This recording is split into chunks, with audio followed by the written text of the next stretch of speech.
All of his co-workers were gone. What could it mean? Stanley decided to go to the meeting room. Perhaps he had simply missed a memo.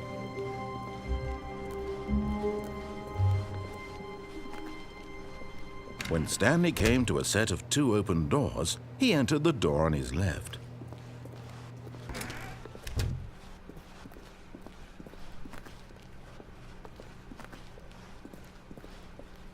Yet there was not a single person here either. Feeling a wave of disbelief, Stanley decided to go up to his boss's office, hoping he might find an answer there.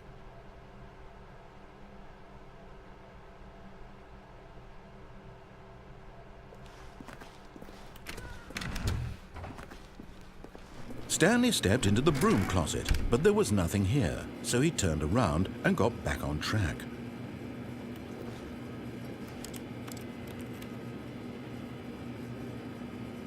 There was nothing here. No choice to make, no path to follow, just an empty broom closet. No reason to still be here.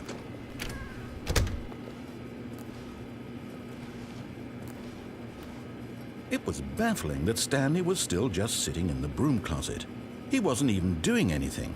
At least if there was something to interact with, he'd be justified in some way. As it is, he's literally just standing there doing sweet FA.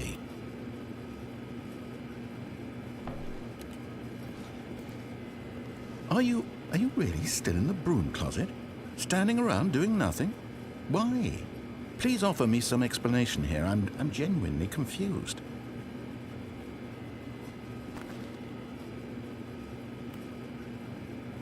You do realize there's no choice or anything in here, right? If I'd said Stanley walked past the broom closet, at least you would have had a reason for exploring it to find out. But it didn't even occur to me because literally this closet is of absolutely no significance to the story whatsoever. I never would have thought to mention it.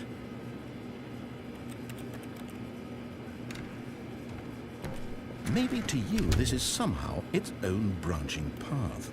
Maybe when you go talk about this with your friend, you'll say, "Oh, did you get the broom closet ending? The broom closet ending was my favorite."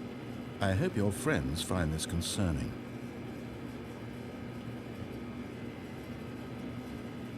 Stanley was fat and ugly and really stupid. He probably only got the job because of a family connection. That's how stupid he is. That or with drug money. Also, Stanley is addicted to drugs and hookers. Well, I've come to a very definite conclusion about what's going on right now. You're dead. You got to this broom closet, explored it a bit, and were just about to leave because there's nothing here when a physical malady of some sort shut down your central nervous system and you collapsed on the keyboard. Well, in a situation like this, the responsible thing is to alert someone nearby so as to ensure that your body is taken care of before it begins to decompose. Hello? Anyone who happens to be nearby? The person at this computer is dead. He or she has fallen prey to any number of your countless human physiological vulnerabilities. It's indicative of the long-term sustainability of your species. Please remove their corpse from the area and instruct another human to take their place at the computer, making sure they understand basic first-person video game mechanics and filling them in on the history of narrative tropes in video gaming, so that the irony and insightful commentary of this game is not lost on them. All right, when you've done that, just step out into the hallway. Ah, second player. It's good to have you on board. I guarantee you can't do any worse than the person who came before you. You too? Unbelievable. I'm at the mercy of an entire species of invalids. Perhaps there's a monkey nearby you can hand the controls to. A fish? Fungus? Look, you can hammer out the details. I'm not particularly picky. I'll just be waiting for when you're ready to pick up the story again. Coming to a staircase, Stanley walked upstairs to his boss's office.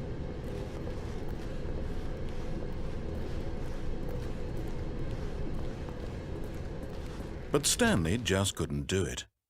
He considered the possibility of facing his boss, admitting he had left his post during work hours. He might be fired for that. And in such a competitive economy, why had he taken that risk? All because he believed everyone had vanished. His boss would think he was crazy. And then something occurred to Stanley. Maybe, he thought to himself, maybe I am crazy. All of my co-workers blinking mysteriously out of existence in a single moment for no reason at all. None of it made any logical sense. And as Stanley pondered this, he began to make other strange observations. For example, why couldn't he see his feet when he looked down? Why did doors close automatically behind him wherever he went? And for that matter, these rooms were starting to look pretty familiar. Were they simply repeating? No, Stanley said to himself, this is all too strange. This can't be real. And at last, he came to the conclusion that had been on the tip of his tongue. He just hadn't found the words for it. I'm dreaming, he yelled. This is all a dream. Oh, what a relief Stanley felt to have finally found an answer, an explanation. His co-workers weren't actually gone. He wasn't going to lose his job. He wasn't crazy after all. And he thought to himself, I suppose I'll wake up soon. I'll have to go back to my boring real-life job pushing buttons. I may as well enjoy this while I'm still lucid. So he imagined himself flying and began to gently float above the ground. Then he imagined himself soaring through space on a magical starfield, and it too appeared. It was so much fun, and Stanley marveled that he had still not woken up. How was he remaining so lucid? And then perhaps the strangest question of them all entered Stanley's head. One he was amazed he hadn't asked himself sooner. Why is there a voice in my head dictating everything that I'm doing and thinking? Now the voice was describing itself being considered by Stanley, who found it particularly strange. I'm dreaming about a voice describing me, thinking about how it's describing my thoughts, he thought. And while he thought it all very odd and wondered if this voice spoke to all people in their dreams, the truth was that, of course, this was not a dream. How could it be? Was Stanley simply deceiving himself, believing that if he's asleep, he doesn't have to take responsibility for himself?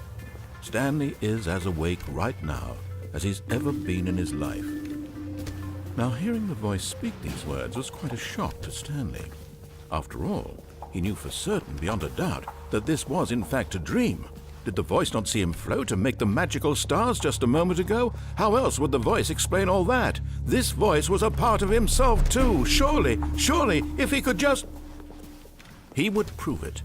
He would prove that he was in control, that this was a dream. So he closed his eyes gently, and he invited himself to wake up.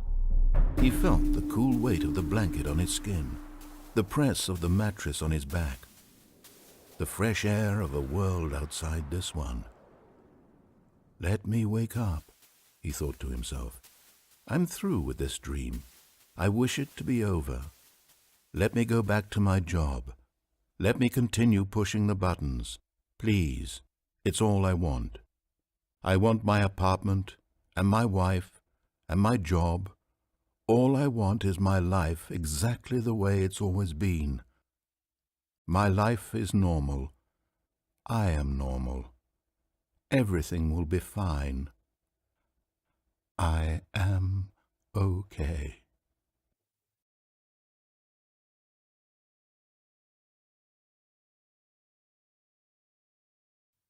Stanley began screaming.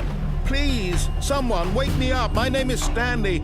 I have a boss. I have an office. I am real. Please, just someone tell me I am real. I must be real. I must be. Can anyone hear my voice? Who am I? Who am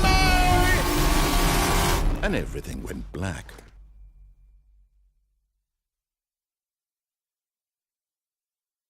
This is the story of a woman named Mariella. Mariella woke up on a day like any other. She arose, got dressed, gathered her belongings, and walked to her place of work. But on this particular day, her walk was interrupted by the body of a man who had stumbled through town talking and screaming to himself, and then collapsed dead on the sidewalk. And although she would soon turn to go call for an ambulance, for just a few brief moments, she considered the strange man.